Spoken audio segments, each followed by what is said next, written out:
I wanted to make sure that we also talked about the community partnerships and put that piece on the table before we move forward.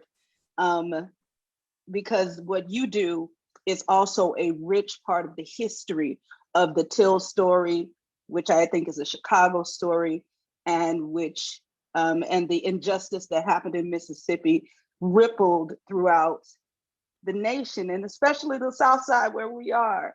So I wanted to give you an opportunity, Naomi. Thank you for being here to say a few words about the work that you're doing. Well, it's my great joy and my honor to be here, and our guest tonight. I'm so moved. I really want to give a special thanks. I was not familiar with the story of the travel of the transcript. I was not aware of the great muscle behind the prosecution that was just described.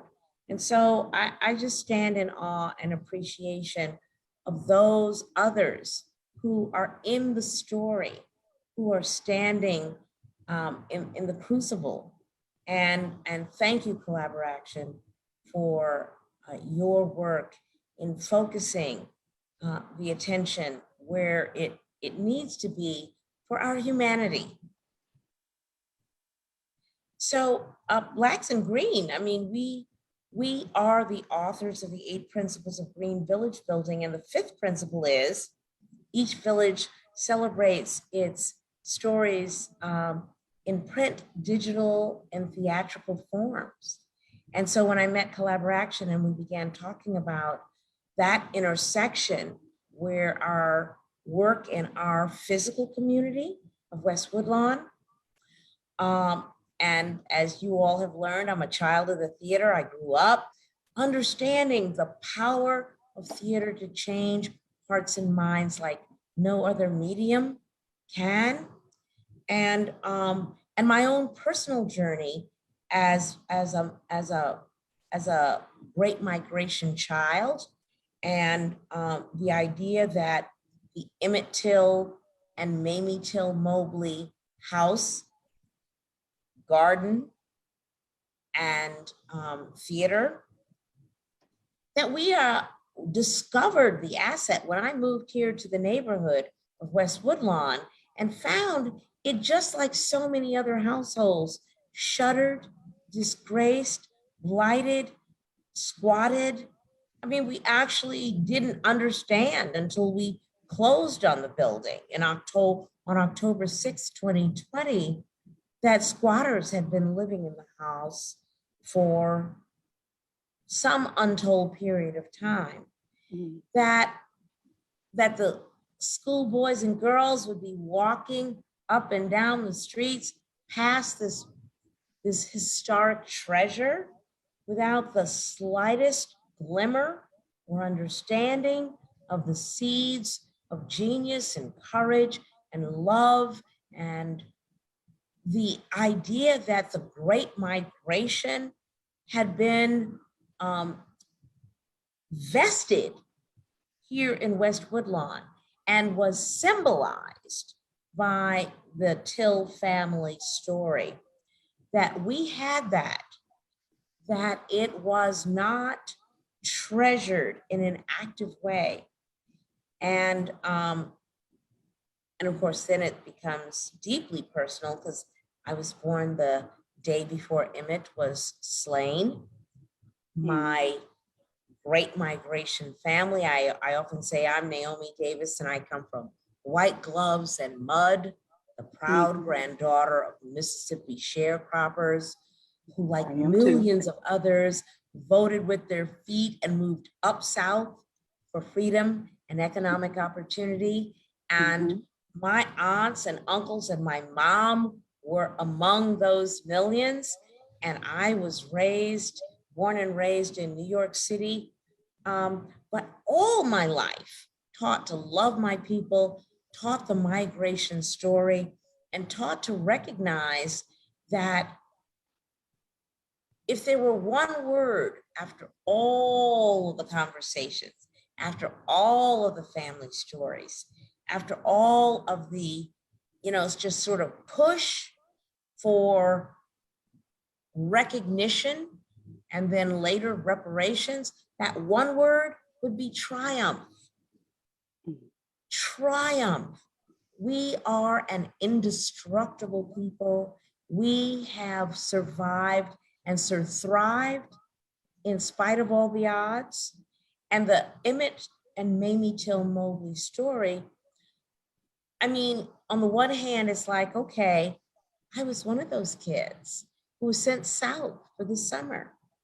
My dad was in Arkansas. We went there. My mom migrated. The first migration was from Mentor City, Mississippi to Memphis.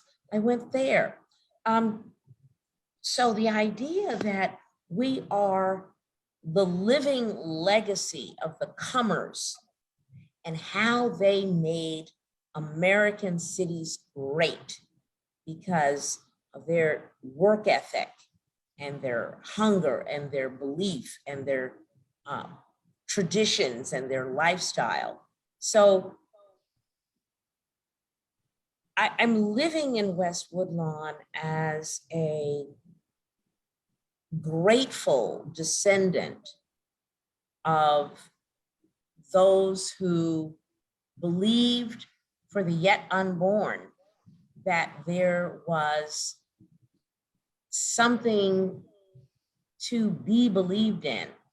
And we don't take that mantle lightly. So we're here as Blacks in Green with the Emmett and Mamie Till Mobley House Museum, Garden, and Theater. Why garden? Why theater? Because, that horticultural legacy that we inherited was like, okay, a lot of people back when Big was born in 2007 used to say, well, oh my God, why don't Black people care more about the environment? Excuse me,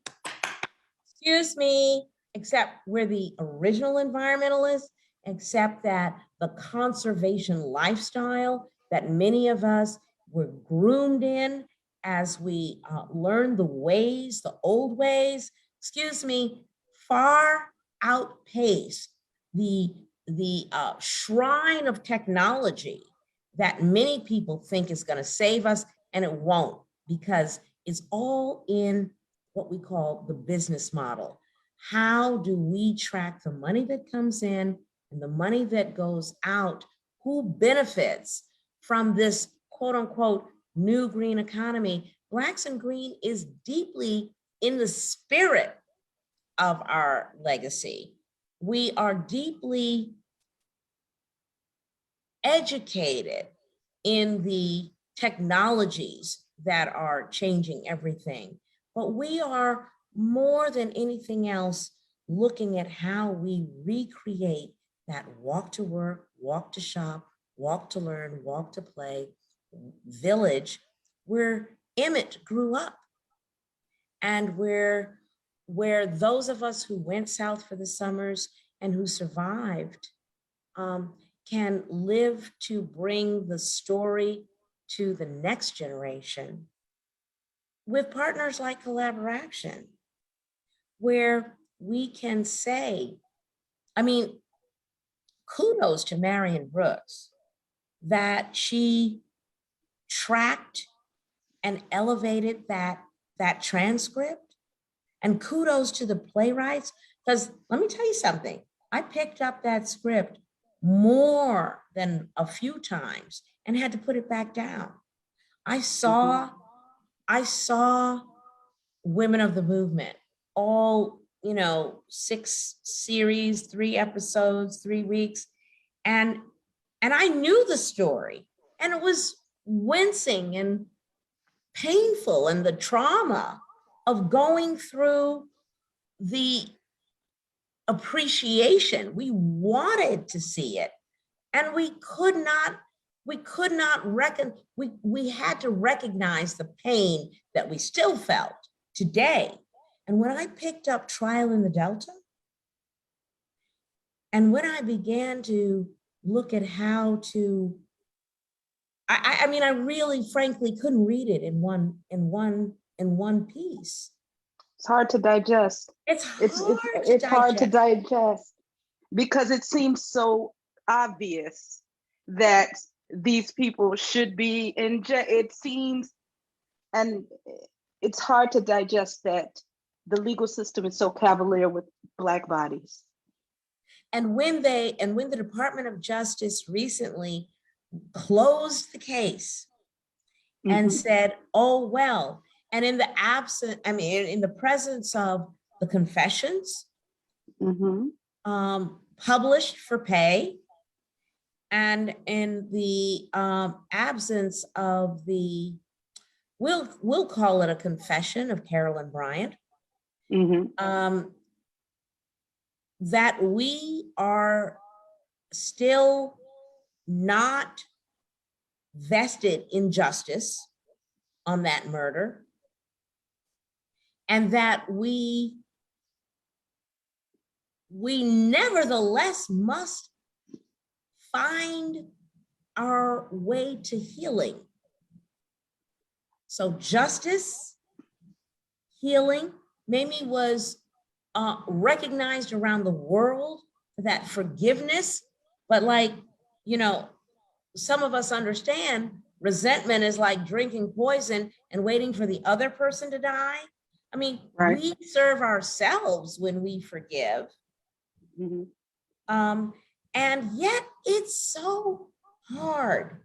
And so here we are in the middle of West Woodlawn at the Emmett and Mamie Till Mobley House Museum, Garden and Theater. Just really so grateful that we've met Collaboraction, that we have a chance to lift up and support Marion Brooks in her documentary, and that we have a chance to let the next generation understand that there is a triumph of African diaspora people in this country that they can and must be proud of.